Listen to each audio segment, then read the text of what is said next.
official missions. One of them is Senate of the Sun, which is solar under the sun, and the Senate of Living Waters, which is right next door to us in Alabama, Mississippi, Tennessee, and Kentucky, have a mission called Living Waters for the World. And we're kind of like sister organizations. We complement each other. Living Waters cleans and purifies water, and we provide the power supply in remote areas of the world.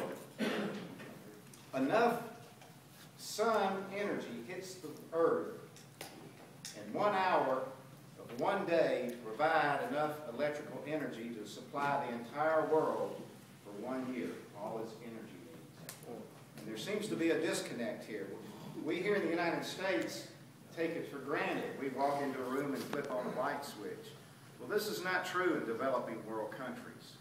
Most remote areas that we go into don't even have one simple light bulb for a child to study or read by at night.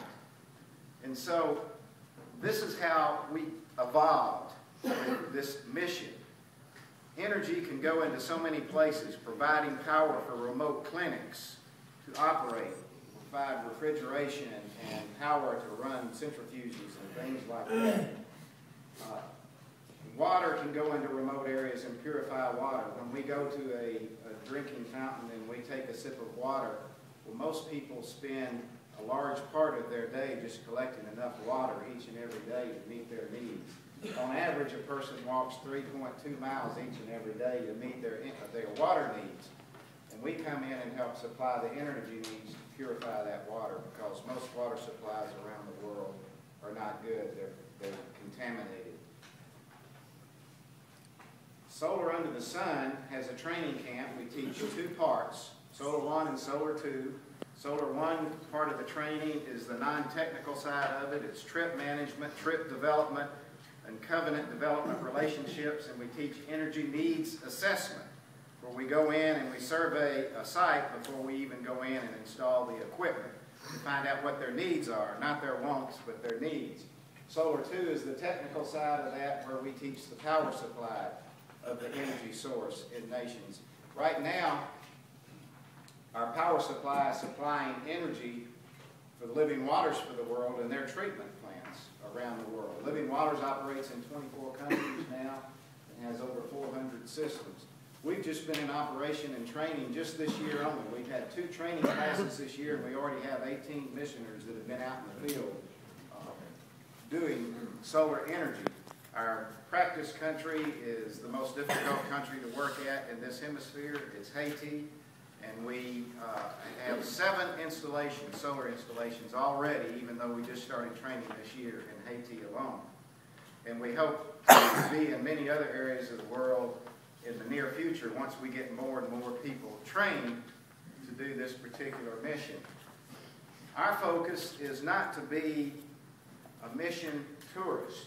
We want to train people and equip them with something to take and share with our brothers and sisters in Christ around the world. And the best way we can do this is share clean water and energy in parts of the world that just have no energy or clean water. And that's the thrust of what we do. And sustainability is the key. We enter into covenant relationships that we hope will last many years down the road. We don't want to go in for a week and leave and say, have a nice life, and then leave these people with rusting equipment in the field. So if we tell our missionaries that if you can't see what your mission is going to look like 1 year, 5 years, 10 years down the road, then you shouldn't be there. So no longer do we want to be mission tourists. We want to be mission partners in this endeavor. We handed out some brochures to you. I apologize. The Solar Under the Sun brochure is a little dated, but you can go to the website. We ran out of the others last night. So if you go to the website, you can find out more about what we do and who we are, and get an updated version of when our training classes are going to be next year. We're going to have 3 training classes next year, and we hope that some people from this church who are interested in this outreach mission will send people to our training classes, and then you can form your own teams to go out into the world, and in this case maybe Kenya and other places that need power and clean water, and enter into one of the most exciting and one of the most gratifying outreach missions that you could be part of. I'll end by saying this. I don't know if any of y'all know Marge Carpenter. She used to be the mission representative for Presbyterian USA until the early 1990s, the world missions around the world. And she states this over and over and over again. The Presbyterian Church has started more mission outreaches than any other denomination in the world. I think that's an incredible statistic. I don't know where she comes up with that, but she states it every time she has a breakout session at Mo Ranch. And so I'm going to believe her, because you just don't go against Marge Carpenter. At any rate, that's basically the Cliff Note version of what we do, and we hope that we will see you all, or you will support people in the mission field in the future through this outreach of this synod. Thank you for your kind attention.